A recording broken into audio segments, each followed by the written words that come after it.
Sarah, je ne veux pas montrer que je suis sensible. Pour moi, c'est un signe de faiblesse. Tu sais comment je sais que t'es fragile?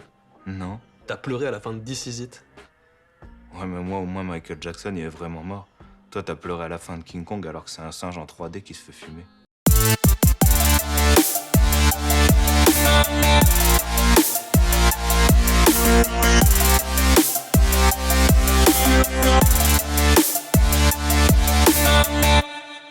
Si tu as envie de révéler ton potentiel, tu as envie peut-être de trouver une activité professionnelle qui soit à ton image, c'est essentiel de t'accepter. Qu'est-ce que c'est le fait d'être très sensible, hautement sensible? Alors on parle souvent de hypersensible, mais ce n'est pas le bon terme.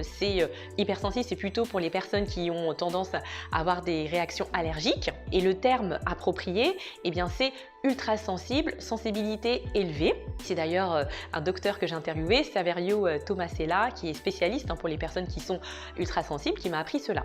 Alors c'est important pour moi, la première étape, c'est que tu puisses définir qu'est-ce que c'est une sensibilité élevée. Alors Helen Aron, c'est une psychologue américaine, c'est la première personne qui a parlé de ça, et elle dit qu'une personne qui est hautement sensible, eh bien, elle a tendance à percevoir de façon subtile ce qui se passe chez elle, dans son environnement et chez les autres. Et la personne qui est hautement sensible a tendance à réagir avec beaucoup d'intensité. Et sache que cela concerne un tiers de la population. Si tu veux en savoir plus sur le sujet et vraiment reconnaître tous les traits caractéristiques des personnes hautement sensibles, je t'invite à regarder l'interview que j'ai fait d'un expert, Saverio Tomasella. Le lien s'affiche juste là.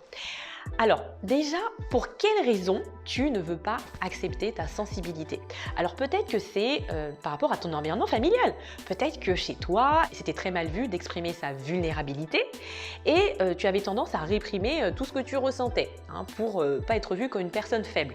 Et tu as peut-être eu ce schéma familial. Le fait que tu sois très sensible, eh bien ça t'a joué des tours dans ton travail. On vit dans une société qui est déshumanisée et tu n'arrives pas à te retrouver dans les valeurs de l'entreprise. Tu es touché à titre personnel par tout ce qui se passe et tu as tendance à te cacher parce que les personnes abusent de cela. Et en agissant comme ça, eh bien, tu consommes de l'énergie à pouvoir lutter contre toi-même. Parce que ta sensibilité, eh bien, c'est une part de toi.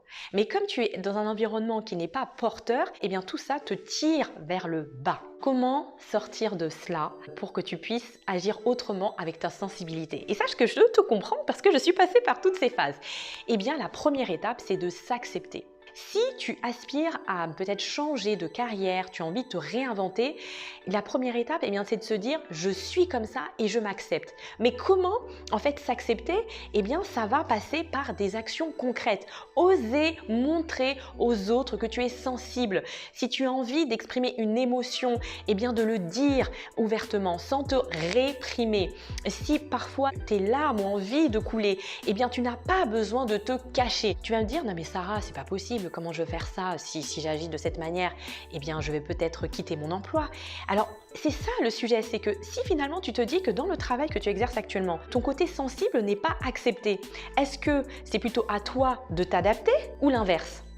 Et est-ce que le fait de se dire « je vais peut-être quitter mon emploi parce que je ne parviens pas à être moi-même », ce n'est pas un soulagement? Ce qui est essentiel aussi, eh bien, c'est de pouvoir communiquer auprès de tes proches. Peut-être que les personnes ne savent même pas ce que c'est qu'une personne sensible. Et c'est à toi d'en parler et de leur dire que tu es normal. Et en agissant ainsi, tu vas permettre de libérer aussi d'autres personnes qui pourront se reconnaître à travers toi. Et il y a aussi, dans mon programme Révèle-toi, eh bien, je propose justement des challenges avec les femmes que j'accompagne pour qu'elles puissent vraiment mettre en place des petites actions au quotidien pour accepter leur facette de leur personnalité qui est le fait d'avoir une sensibilité élevée. Qu'est-ce qui se passera si tu commences à agir comme ça?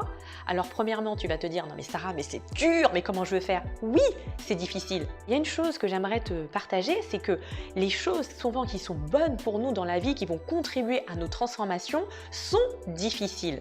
Mais c'est le chemin pour avancer vers la liberté personnelle, pour que tu puisses enfin impacter et laisser place à tes talents pour pouvoir briller au quotidien. Pour résumer, je dirais que la sensibilité, c'est l'avenir du monde.